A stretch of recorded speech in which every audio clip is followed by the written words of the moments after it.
Halo, selamat pagi. Ya, teman-teman pernah mengalami capek di tubuh, ya, pernah mengalami capek pikiran, perasaan, dan merasa tidak kuat. Saya akan bicara terkait dengan itu. Ya, namanya sindrom burnout, burnout syndrome. Ya, oke. Jadi di tengah kesibukan saya mengikuti UKSW Writers Camp 2025 ya di Solo. Saya coba membuat sesuatu untuk kita semua ya. Saya akan bicara terkait dengan burnout syndrome ya. Kenapa ini penting, teman-teman? Kita sekarang sangat disibukkan dengan pekerjaan, ya, tekanan mental, tekanan fisik, gitu ya. Pekerja dari pagi sampai malam dengan rutinitas yang itu aja, ya. Jadi hati-hati mengalami apa yang disebut dengan kelelahan fisik, pikiran, ya, emosi, mental, gitu ya. Oke. Yuk, apa itu burnout syndrome? Ya, burnout syndrome merupakan kondisi psikologis yang ditandai oleh kelelahan fisik, kelelahan emosional dan mental yang berkepanjangan akibat tekanan, bisa juga stres, ya, yang berkepanjangan. Khususnya ini biasanya dalam konteks pekerjaan, ya, atau bahkan untuk para pendeta tuh ya. Karena tekanan pelayanan rutinitas yang berkepanjangan tuh hari demi hari gitu ya, terus menerus.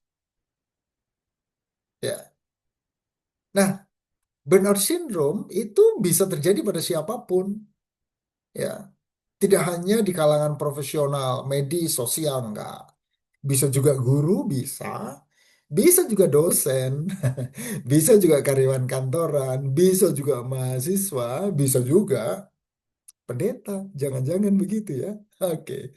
Nah, teman-teman, jadi burnout itu bukan persoalan kelelahan biasa, ya. Jadi burnout itu gejalanya biasanya, hati-hati ya, coba tolong diingat ya. Gejalanya mencakup tiga dimensi. Biasanya tuh kelelahan emosional. Aduh, capek aku memikirkan dia. Gitu kan. Kemudian apa yang kedua itu depersonalisasi.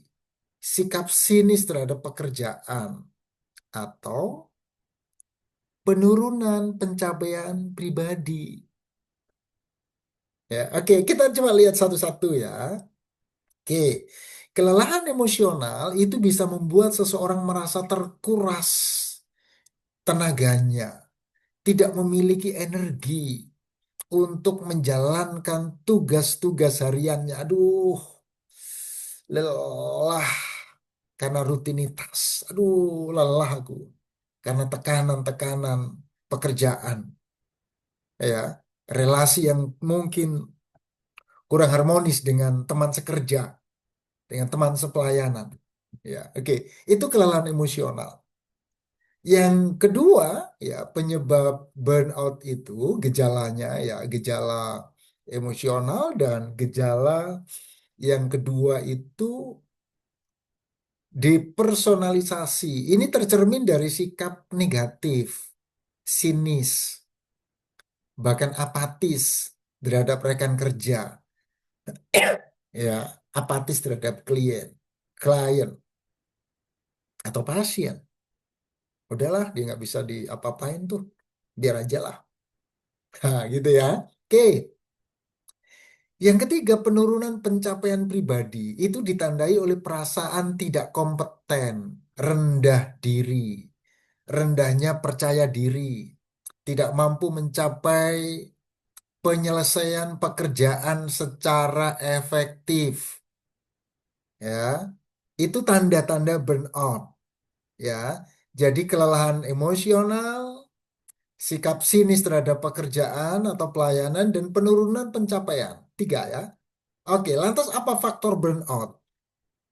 Faktor burnout itu bisa eksternal, bisa internal. Eksternal itu bisa meliputi beban kerja yang berlebih, kurangnya sosial sistem, support system, ya, kurangnya dukungan sosial, sistem kerja yang mungkin tidak adil, kurangnya kontrol terhadap keputusan pekerjaan bisa saja, ya, faktor eksternal. Faktor internal bisa berupa perfeksionisme. Aku harus bekerja begini, kalau nggak begini, begitu. Gitu ya. Oke. Harapan yang tidak realistis hingga lemahnya keterampilan manajemen stres. Ya. Oke.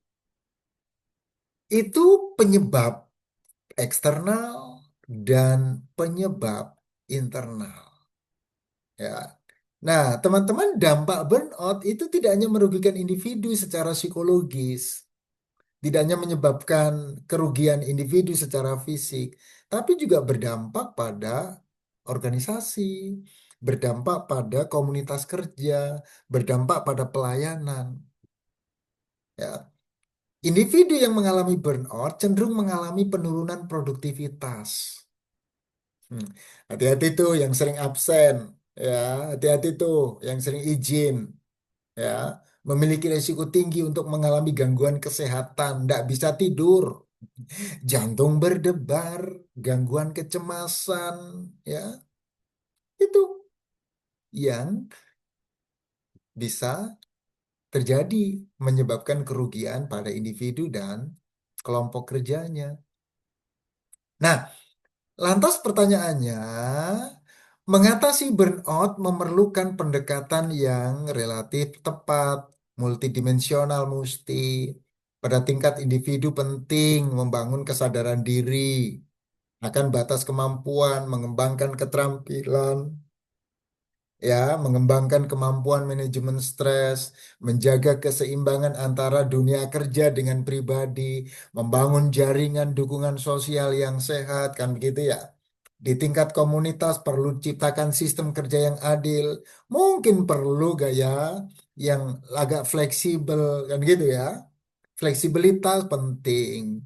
Ya, dunia kerja yang lebih manusiawi, komunitas yang lebih manusiawi, yang lebih mengedepankan pertemanan, persahabatan, dan profesionalisme tentunya. Ya, mungkin juga leader itu perlu menjadi teladan.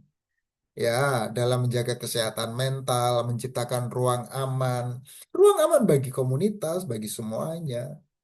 Ya, oke. Burnout sebetulnya bukan tanda kelemahan, bukan, ya, tapi sinyal bahwa ada sistem dan ekspektasi yang perlu ditinjau ulang. Ini yang penting, ya, bukan kelemahan, tapi sistem dan ekspektasi yang mesti dilihat ulang, ya.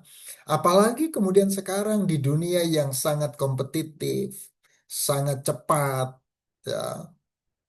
Ingat, manusia bukan mesin, bro. Ya, maka perlu cek ulang deh. Retreat sekali-sekali penting, nginap di hotel lah ya, sekali-sekali penting gitu kan. Nggak, jalan ke gunung, itu saya rasa menjadi sesuatu yang penting, ngobrol di sawah, tempat-tempat yang kita bisa berefleksi bersama-sama ya.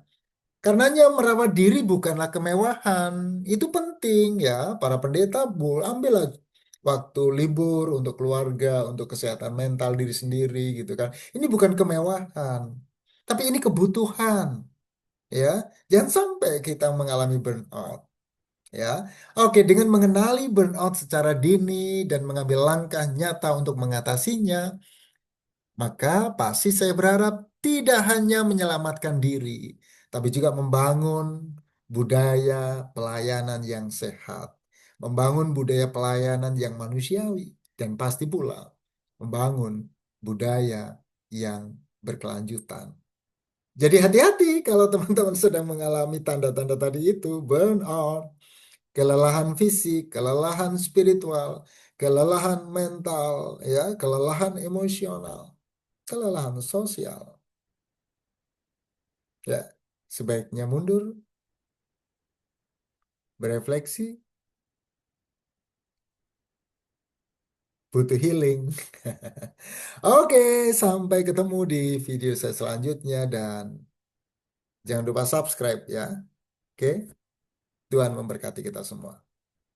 Semangat.